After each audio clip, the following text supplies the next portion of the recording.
Alright, hello everyone. In this video I'm going to show you how to use MPJ integrated with IntelliJ. So there's, for you guys out there who use Eclipse, there are instructions on that. And if you want me to, I could take you through that, but it's quite common, so that you'll see lots of examples of it on the net. So the way I'm going to do this is I'm going to create a Gradle project.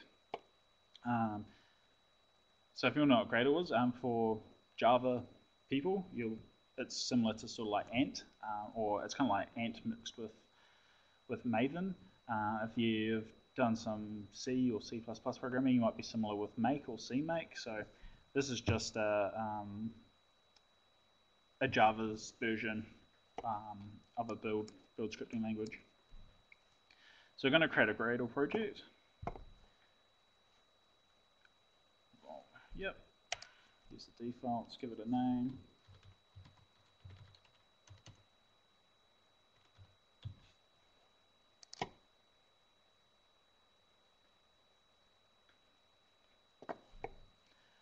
Alright, and here it is. This settings file is hard, so I'm just going to delete it. And this is our build script. This is quite a basic build script. It uses Canova configuration. So basically it just means you put your code in the right place, you use the Java plugin, it knows it's a Java project, and everything will just work. We need even less of this. So I don't need any of that because I'm not going to be using any dependencies. But what we are going to change here is we're going to use the application plugin instead of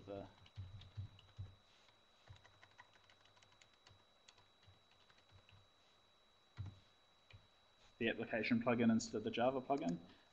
So if you're interested, this plugin basically extends the Java plugin and it gives it the ability to run like a main class. So if I just create the source directory.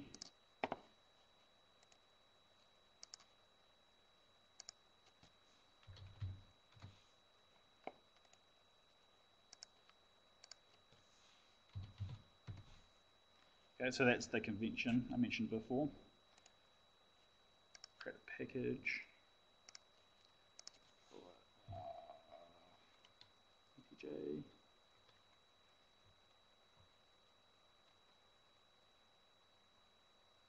Shouldn't conflict with anything. No, that should be fine. I'll give it something else. Example. Okay. And we'll create a main class. Yeah, we'll just call it main. Okay. So now if we create a main method,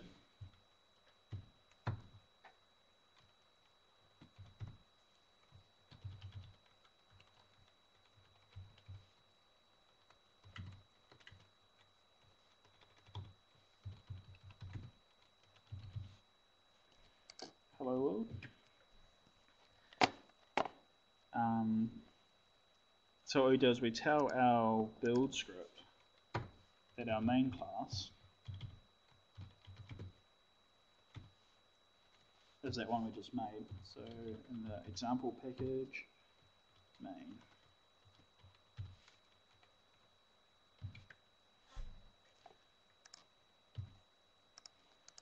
Okay, so what does that do for us? If we open up our little Gradle tools here, we can see we get all these tasks. So if you're interested in like continuous integration and stuff, this is all pretty cool. But basically, like if you're wanting to make a jar file, you run the jar task, for example. But the one we're interested in is the run task, which isn't there yet, and I suspect it's because The IDE hasn't caught up yet.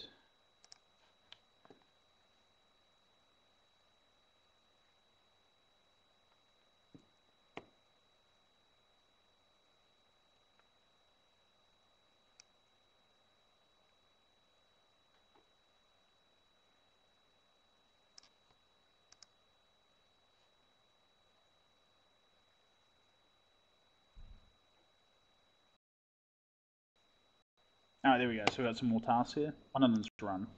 So if we actually run this task here,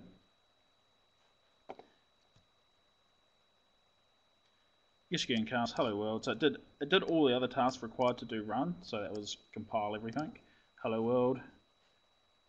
Done. Successful. So that's a real basic build script for a Java application.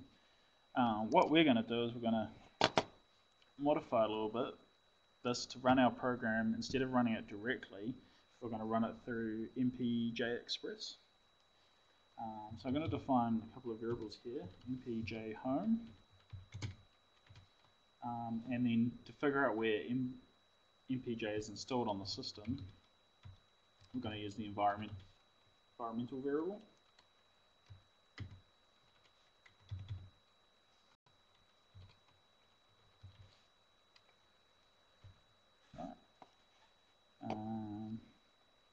And then I will just show you quickly how you set that.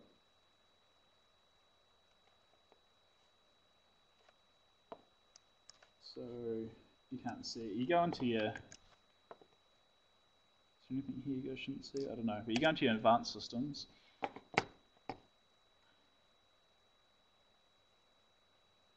And it opened up in the other window. Environment variables, and you add it in here. So I've already done it. But I'll just show you MPJ home and your path to MPJ. So I've already downloaded that and put it in that folder and set that variable. So this is how our script's going to know where it is. We can path me directly, but then our script won't be very portable. Okay. Now there's also inside the MPJ home directory, there's a lib folder, and inside that there's a jar file called starter.jar. Okay, so this is just a reference to that particular jar file. So this is what we're actually going to run instead of our main method to run the MPJ system. There's something else we're going to need just for dependencies as a reference to the MPJ jar file.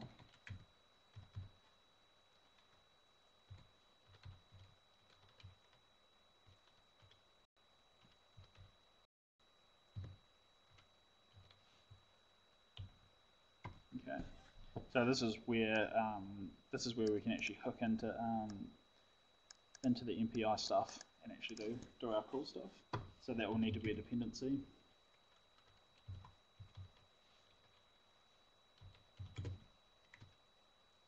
Now this part here is source sets.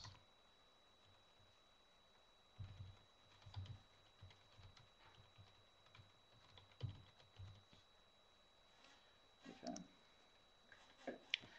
So this here will return us the runtime class path, so all the stuff that needs to be loaded at runtime, and I'm storing this in a variable called MPJ class path. One thing that we definitely don't need during runtime is the MPJ jar. So we just subtract that off. So this is basically like, if you think of these as sets, this is the set of all things in the class path. This is the set that includes only this jar file. So this is the set of all the runtime dependencies minus that jar file. The reason we don't need it is because it's loaded by MPJ when it started, so we don't need to include it twice. Okay, and then we configure our dependencies. And we configure the MPJ jar as a compile time dependency.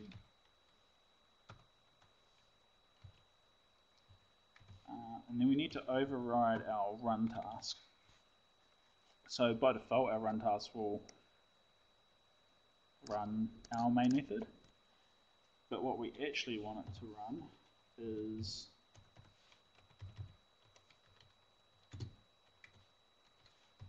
the MPJ runner. So runtime.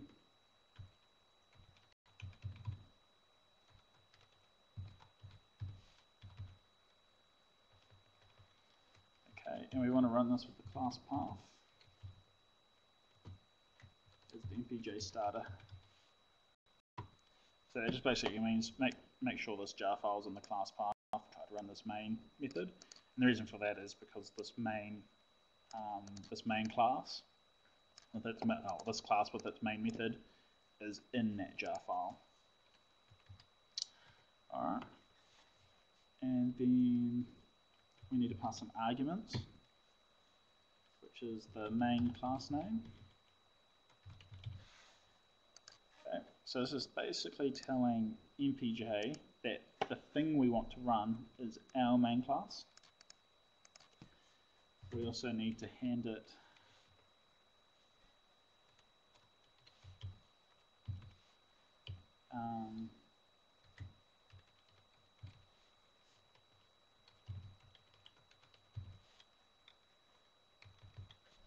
okay. So the first argument we hand it is our main class, and we also have to tell it what classes our particular project requires to run. So this will include our compiled class files. So example.main, for example. It'll also include any other dependencies. So if we've got any other dependencies for this project, like if we want to use, I don't know, like Google Collections or Guava, we could include it in here as well. And then when this gets run, it'll know to include that. So it's quite a smart little script. It is a little bit hackish in a way, but it's quite effective. The other thing we need to do is, because we overwritten task, we have to add back on this depends on classes. So we'll notice here that when we called run before, it depended on classes. This sort of came off when we did this, so we have to put it back on again. Okay. So that's that. So before we ran it, we got our, I should reload that. Before when we ran it, we got our hello world printed.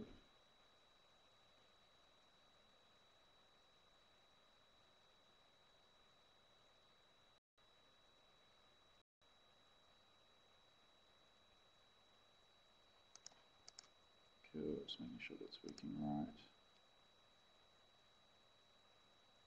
Right, okay, so now that I've reloaded this build script into the IDE, you can see now we've got the MPJ jar now in the external libraries. So Gradle did that for us. So IntelliJ is quite nice for how well it integrates with Gradle, which is one of the reasons I quite like it. So now if we run this again, MPJ example run,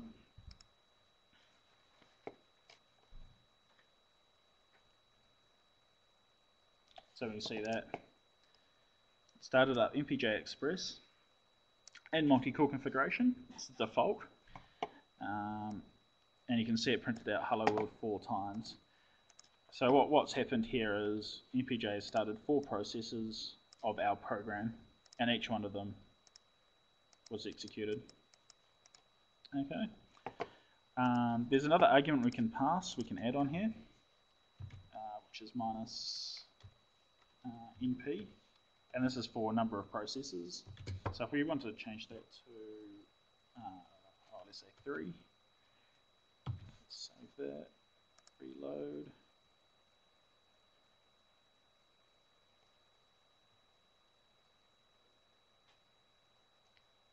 And run that again.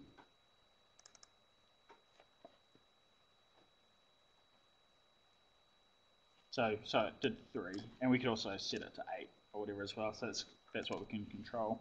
I think by default it will do the number. It'll match the number of cores you have. Okay.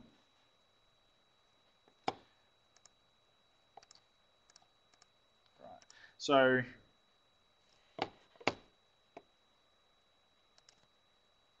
let's see if I can think of a quick example.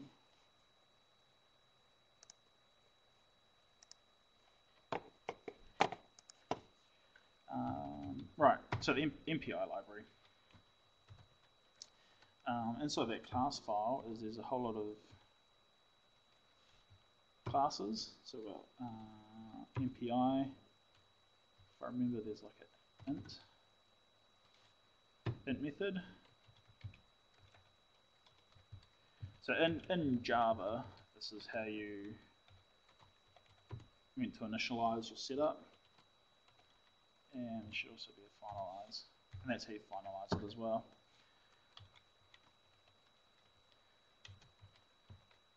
So in here you can do MPI dot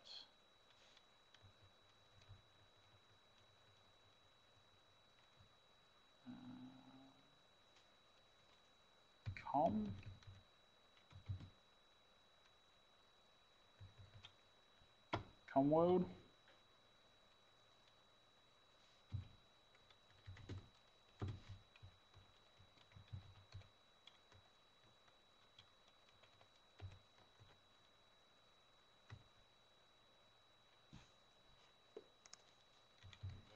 Just going to remember what it was called. I imported that. And this is where you get all your MPI stuff from. So we should have, yep, so we've got our send, we should have our receive.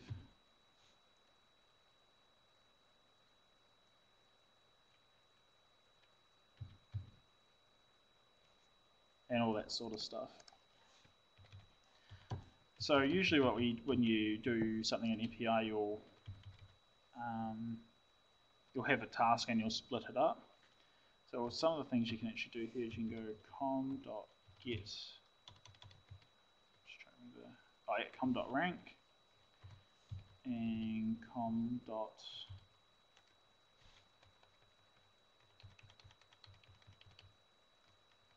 can't quite remember that last one.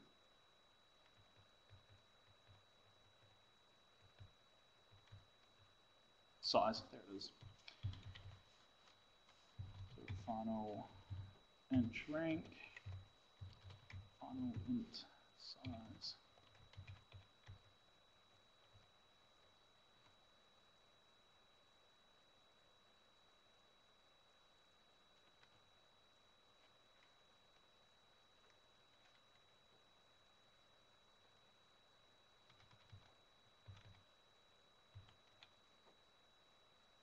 Oh, I need to give it a rank name.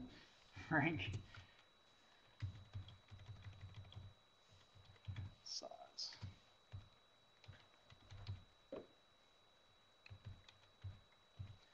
Okay, so that's how, and this is quite in general as well. This is how you get what process this particular process is, and this is how many processes we have. So if I change my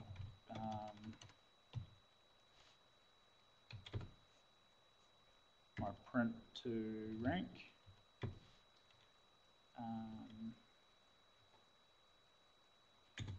and I'll just concatenate that with size and run that again. Alright, so as I was trying to show you, if we run this task,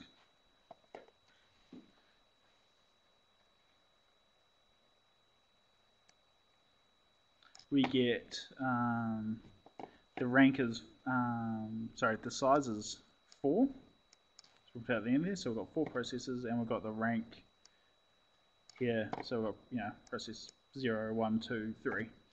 And this is how, with the MPI message passing, this is exactly how we do it. So we could do something like use rank 0 can send out tasks or receive results from jobs where all the other ranks could go away and compute something.